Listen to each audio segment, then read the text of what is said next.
Kale bu veririz. Bu lot menен oyno. Gep Adakan Madımarov жөнүндө болот.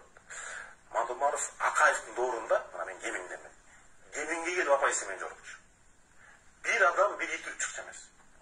Adakan Madımarov Бакиевдин доорунда Сузакова эл менен жолукчу. Adakan Madımarov Отунбаевдин доорунда Таласкова эл менен жолукчу.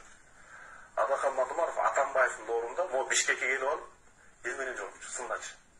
Аны Садыр Жапаровдун доорунда көлгө кире албай калса, бул Кыргызстан үчүн өтө коркунучтуу маселе. Демек, элди бөлгөндүн башында ким турат? Ойлонбойлубу? Жалпы улутты ойлогон саясатчыга барбаш керек. Adakan Madımarov ким бирөөнө жагабы, жакпайбы, ал жалпы улуттук деңгээлдеги саясатчы. 10 жылдан бери апайсыры жүргөн саясатчы. Ага бүгүн бөгөт кылуу же кандайдыр бир терс таасир кылуу бул кыргыз саясатына чоң сок курат. Туруктуулукка сок курат. Демек анда чын атаандаштык жок экен да. Буга эмне үчүн шайлоо комиссиясы унчукпайт? Эмне үчүн генералдык прокуратура унчукпайт? Бул майда чүйдө көрүш эмес.